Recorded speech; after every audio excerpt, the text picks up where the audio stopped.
El uso de terapias combinadas para el descenso de colesterol LDL tiene el mismo papel desde el ámbito hospitalario que desde la atención primaria.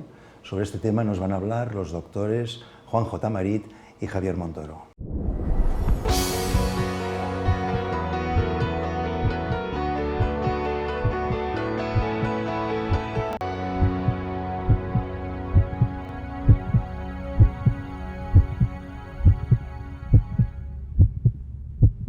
Vamos a abordar un tema muy actual y muy importante dentro del manejo del riesgo cardiovascular, que son la prescripción de las terapias hipolipemiantes combinadas.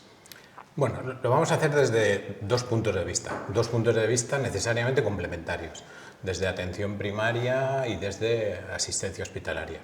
Pero antes de entrar ya directamente a hablar de las terapias combinadas, tengo una pregunta para ti, Javier. ¿Quién debe iniciar el tratamiento hipolipemiante? En atención primaria diagnosticamos a la inmensa mayoría de los pacientes con dislipemia. Lógicamente somos nosotros quienes deberíamos, de hecho iniciamos el tratamiento hipolipemiante. El problema está en las tasas de control que obtenemos.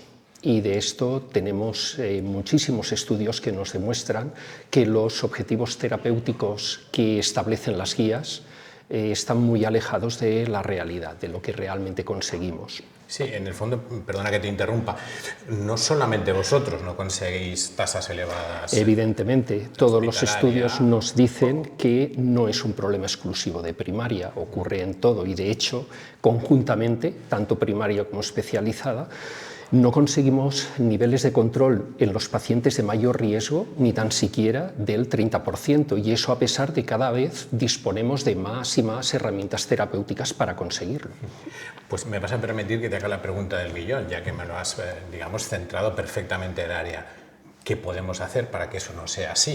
Es decir, no tenemos armas potentes, ¿qué nos falla? Pues el problema fundamental, vamos a empezar por la base. Uno de los principales problemas es la infraestimación del riesgo cardiovascular de nuestros pacientes. Lógicamente, si infraestimamos el riesgo de nuestros pacientes, no les vamos a prescribir la suficiente potencia del tratamiento como para alcanzar el objetivo. Y esto es lo que hace que el paciente esté por debajo de objetivos durante mucho y mucho tiempo. Porque nunca alcanzaremos, al no haber estratificado, no alcanzaremos el objetivo que realmente debemos alcanzar para su riesgo real. Y entonces, ¿qué estrategia? ¿Qué es lo que nos falla? ¿No establecemos bien el riesgo? ¿No estratificamos? Para solucionar esto, lo fundamental sería estratificar el riesgo de todos nuestros pacientes, y aunque el tiempo de que disponemos en consulta es muy limitado, pero no hay que tener en cuenta que esta es la base fundamental para un adecuado manejo del riesgo cardiovascular. Sí, pero yo tengo la percepción de que al hospital, a la unidad de lípidos en este caso, nos llegan pacientes que en la historia clínica están perfectamente estratificados y sin embargo nos llevan todavía, y digo todavía, con tratamientos con estatinas en monoterapia, con estatinas incluso de no alta potencia, y así han estado en los últimos años y sin embargo no ha habido ahí nadie que haya intensificado ese tratamiento modificado. Efectivamente, incluso pacientes en prevención secundaria y por definición adecuadamente estratificados como pacientes de muy alto riesgo están fuera de control. El problema es que se mantienen, a pesar de lo que ponen las guías de que hay que intensificar el tratamiento, se mantiene la monoterapia con estatinas durante años en vez de utilizar terapias combinadas de forma masiva en todos nuestros pacientes y en la totalidad de aquellos de mayor riesgo, e incluso desde el inicio del tratamiento. Esto sería lo ideal. Es cierto que en eso tenemos una gran ventaja el hospital. El hospital tiene la posibilidad de utilizar todas las terapias prácticamente desde el momento en que se ponen al mercado, e incluso tenemos la posibilidad de adelantar terapias con los ensayos clínicos y de alguna forma hacer una aceleración en la traslación de los fármacos antes de su salida al mercado. Pero no obstante, siempre tenemos también la percepción de que estos fármacos que van súper bien y que son absolutamente imprescindibles cuando tenemos pacientes que no estando en objetivos ya se ha intensificado ese tratamiento con las terapias orales y ahí son, como digo, imprescindibles, seguimos teniendo la sensación de que si se hubiera intensificado debidamente el tratamiento y sobre todo precozmente el tratamiento, si nos hubiera calado realmente el tema de la teoría lipídica, de que cuanto más tiempo estamos con un colesterol LDL por encima de los objetivos, más riesgo estamos asumiendo nuestro paciente. Vuelvo a decir, si hubiéramos precozmente intensificado, muchos de estos pacientes no tendrían ni siquiera la necesidad de llegar a este grupo. Indudablemente. Está claro que con la combinación de una estatina de alta intensidad más ezetimiba, añadiendo el bempedoico en aquellos casos de no control, conseguiríamos disminuir el colesterol basal en un 70%. Con esto conseguiríamos que un altísimo porcentaje de nuestros pacientes llegaran a los objetivos de control establecidos en las guías y por lo tanto no deberían ser derivados a la unidad de lípidos. Y indudablemente tenemos que conseguir mayor flexibilidad de prescripción en atención primaria para que podamos alcanzar y desde luego dejar aparte la inercia terapéutica, que es un tema que no hemos abordado pero que es fundamental. Si al menos ahora tenemos la ezetimiba para poder asociar con la estatina y no se hace en muchos casos, está claro que ahí lo que pesa fundamentalmente es la inercia terapéutica y es otra cosa que debemos superar.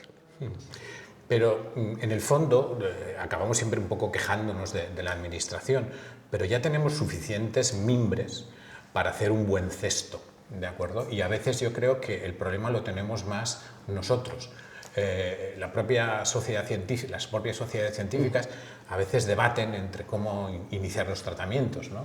Y a veces debatimos si iniciarlos de una manera secuencial, si iniciarlos ya de una manera, digamos, ya combinada. En este aspecto, las nuevas guías, la actualización de las nuevas guías viene a reforzar un poco la importancia de tener claro que los objetivos terapéuticos marcan directamente cómo tienes que empezar.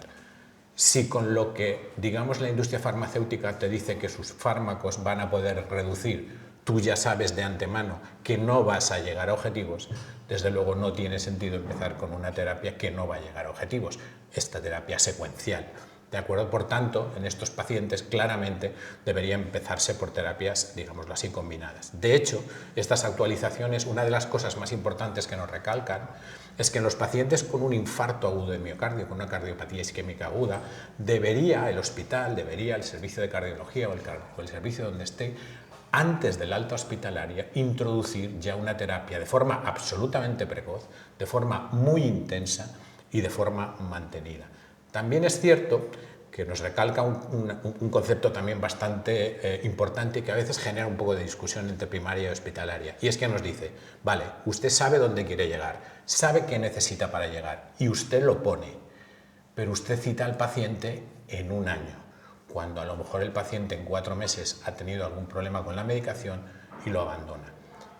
¿Qué papel crees que tiene ahí primaria en esta revisión precoz de los tratamientos? La accesibilidad que tienen los pacientes con nosotros, lo que no podemos hacer es perder la oportunidad de, ante cualquier otra consulta, incluso por un problema agudo y banal, no sabiendo que es un paciente de alto, muy alto riesgo, revisar precisamente esto, que hay un adecuado cumplimiento y adherencia al tratamiento, que no están habiendo efectos secundarios, que no hay interacciones porque cada médico, cada especialista pone sus fármacos y nosotros al final tenemos que ser los que armonicemos ese tratamiento y desde luego si vemos que la consulta con la unidad de lípidos o el especialista que sea, neurólogo, cardiólogo, va a demorarse muchísimo, incluso tomar nosotros la iniciativa de asociar fármacos que hagan falta para llegar a ese objetivo terapéutico.